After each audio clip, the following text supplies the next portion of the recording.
Hi everyone, a very good morning to all of you. Welcome to Apni Pathshala civil services. मेरा नाम है दिव्या ओला और आज के इस सेशन में हम रीसेंट में कुछ कंपनियों को जो नवरत्न का स्टेटस मिला है, नवरत्न कंपनी बनने का दर्जा मिला है, उसके बारे में चर्चा करेंगे।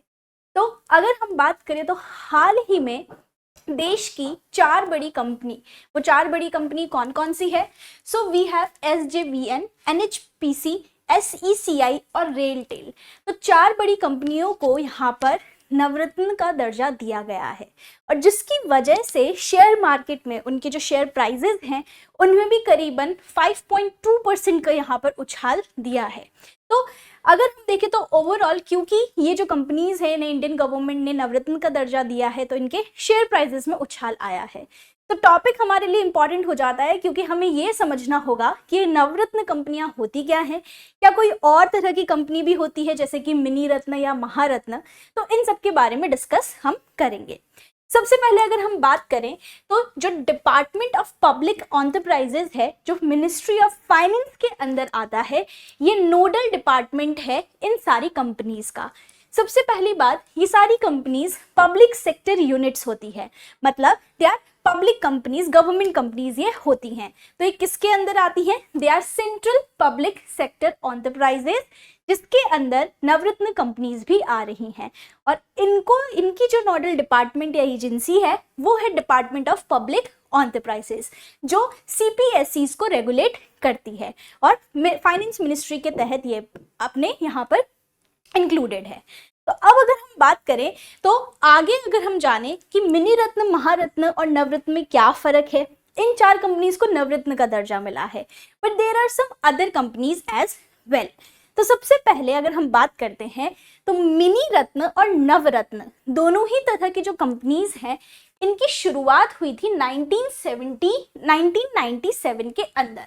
So please remember this point कि 1997 के अंदर यहाँ पर मिनी रत्न और नवरत्न कंपनीज की शुरुआत हुई। सबसे पहले हम समझेंगे मिनी रत्न कंपनीज के बारे में कि मिनी रत्न कंपनीज कौन सी होती हैं। तो मिनी रत्न कंपनीज को लाने का सबसे पहला जो ऑब्जेक्टिव है, जो शुरुआत है, वो इसलिए की गई थी ताकि जितनी भी पब्लिक सेक्टर कंपनीज है उनकी एफिशिएंसी हम बढ़ा सके, उन्हें एक हेल्दी कंपटीशन में ला सके ताकि वो प्रॉफिट को बढ़ाएं। तो यहाँ पर अगर हम देखें, मोर एफिशिएंट एंड कॉम्पिटिटिव बनाने के लिए और उनकी ऑटोनॉमी को बढ़ाने के लिए, मतलब गवर्नमेंट का जो रोल है वो धीरे धीरे बोल सकते हैं थोड़ा कम करने के लिए, ताकि कंपनी ऑटोनॉमस या इंडिपेंडेंटली काम कर सके और प्रॉफिट्स बढ़ा सके। तो सबसे पहले ये अपनी स्कीम जो थी मिनी रत्न 1997 में शुरुआत की गई। अब इसकी दो कैटेगरीज हैं, कैटेगरी 1 और कैटेगरी 2। पहली कैटेगरी में वो कंपनीज आती है जिन्होंने लास्ट 3 सालों में कंटिन्यूसली प्रॉफिट यहाँ पर कमाया है। ये इनकी यहाँ पर क्या है, कैटेगरी 1 वाली कंपनी है। और टैक्स भरने से पहले अगर हम बात करें तो कम से कम इनका 30 करोड़ का प्रॉफिट रहा है। तो ये आती है मिनी रत्न कैटेगरी 1 में।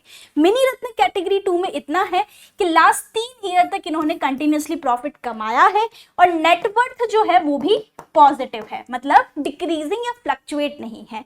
ये मिनी रत्न कैटेगरी 2 में आती है। साथ ही में मिनी रत्न जो कंपनीज हैं वो कंपनीज होती हैं, मतलब लिस्ट किया जाता है उन कंपनीज को जिनका कोई डिफॉल्टेड लोन नहीं है, मतलब अगर उन्होंने किसी बैंक से लोन लिया है तो दे आर एबल टू पे बैक ऑन टाइम। उन्होंने यहाँ पर अगर हम बात करें तो पेमेंट जो है लोन का वो टाइम से किया है, कोई भी डिफॉल्ट नहीं है, वो भी मिनी रत्न में यहाँ कंसिडर की जाएगी। और ये कंपनियां गवर्नमेंट के बजट पर डिपेंड नहीं करती है, इंडिपेंडेंटली काम करती हैं। तो कैटेगरी 1 में जैसे कि एयरपोर्ट्स अथॉरिटी आता है, एंट्रिक्स कॉर्पोरेशन लिमिटेड आता है। कैटेगरी 2 में भारत पंप्स आते हैं, आर्टिफिशियल लिम्स मैन्युफैक्चरिंग। तो ये है मिनी रत्न कंपनी। अब आते हैं हम नेक्स्ट टाइप ऑफ कंपनीज पे जिनको हम कहते हैं नवरत्न। तो नवरत्न कंपनीज क्या है? जैसे कि मैंने बताया, मिनी रत्न और नवरत्न दोनों ही 1997 में यहाँ पर इंट्रोड्यूस की गई ताकि जो भी एडवांटेज और एफिशिएंसी जो है, कंपटीशन जो है वो बड़े कंपनीज के अंदर और वो ज्यादा प्रॉफिट्स यहाँ पर जनरेट कर सके। अब अगर हम बात करें तो नवरत्न कंपनी होने के लिए क्या क्या पैरामीटर्स हैं? सबसे पहले मिनी रत्न कैटेगरी 1 में उस कंपनी को होना चाहिए। अगर आप किसी भी कंपनी को नवरत्न बनना है तो मिनी रत्न की जो कैटेगरी 1 है, जिसमें आपका जो नेटवर्थ है वो 30 करोड़ के आगे है, आपका प्री टैक्स प्रॉफिट 30 करोड़ से ज्यादा है, और साथ ही में अगर हम बात करें तो पॉजिटिव नेटवर्थ हम यहाँ देख रहे हैं, राइट।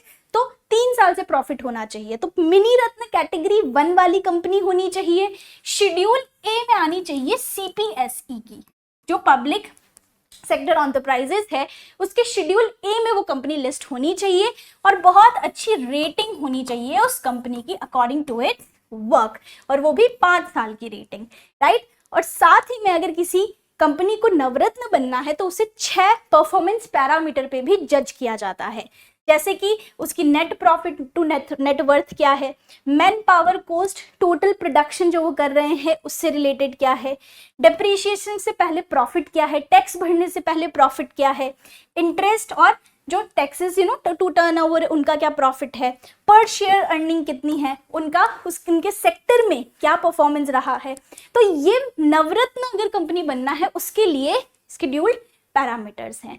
तो नवरत्न कंपनी में अगर हम देखें तो भारत इलेक्ट्रॉनिक्स लिमिटेड है, HAL हिंदुस्तान एरोनॉटिक्स लिमिटेड है, और साथ ही में अभी हमारी 4 कंपनीज जो है वो नवरत्न लिस्ट हुई है।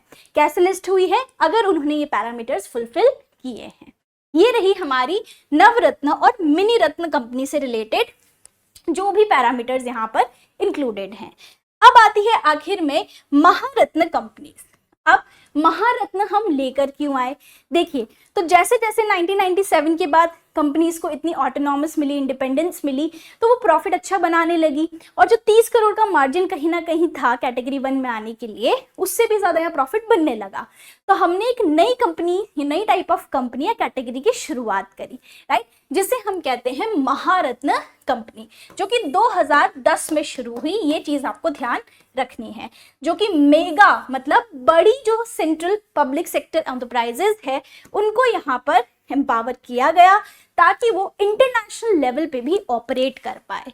तो यहाँ पर बहुत इंपॉर्टेंट है कि कंपनीज का टर्नओवर बढ़ने लगा और हमने एक नई कैटेगरी को यहाँ पर ऐड किया। अब क्राइटेरिया क्या है महारत्न बनने का? तो क्राइटेरिया ये है कि सबसे पहले तो आप एक नवरत्न कंपनी, देखो नवरत्न बनना है तो मिनी रत्न कंपनी होनी चाहिए, महारत्न बनना है तो नवरत्न कंपनी होनी चाहिए, राइट। और आप जो आपकी जो कंपनी है it should be listed on stock market, मतलब स्टॉक मार्केट, स्टॉक एक्सचेंज में वो लिस्ट होनी चाहिए, और पब्लिक शेयरिंग होल्डिंग होनी चाहिए किसके अंदर? Under SEBI. SEBI should be, SEBI is the regulatory as we know, right. उसके अलावा एवरेज एनुअल टर्नओवर कितना होना चाहिए? पिछले 3 सालों का average annual turnover 25,000 crore. Average net worth कितनी होनी चाहिए? पिछले 3 सालों में 15,000 करोड़ से ज्यादा। एवरेज एनुअल नेट प्रॉफिट कितना होना चाहिए? तो करीबन 5,000 करोड़ आपका प्रॉफिट होना चाहिए पिछले 3 सालों में। और वेरी इंपॉर्टेंट पार्ट कि ग्लोबल प्रेजेंस, इंटरनेशनल लेवल, अंतरराष्ट्रीय स्तर पर आपकी प्रेजेंस बनी होनी चाहिए, तब आप एक महारत्न कंपनी कहलाएंगे। जैसे कि आपकी भेल है, आपकी यहाँ पर BPCL है, कोल इंडिया लिमिटेड है, गेल, तो भेल, GAIL, Coal India Limited, right, Bharat Petroleum जो कॉर्पोरेशन लिमिटेड है, BPCL, ये सारी कंपनियां महारत्न कैटेगरी के अंदर आ रही है। तो ये कंप्लीट अगर हम देखें तो आपका एक इंफॉर्मेशन रहेगा इस टॉपिक से रिलेटेड। तो इतना ही था, नवरत्न स्टेटस मिला है ताकि उनकी शेयर मार्केट जो प्राइसेस है उनमें उछाल है, और यहाँ पर हमने तीनों के बारे में समझ लिया है, क्या होती है मिनी रत्न, क्या होती है नवरत्न और Maharatna. I hope you have enjoyed the session. इस पूरे कंटेंट को एक्सेस करने के लिए आप हमारी वेबसाइट apnipathshala.com को विजिट कर सकते हैं। Have a nice day and thank you so much.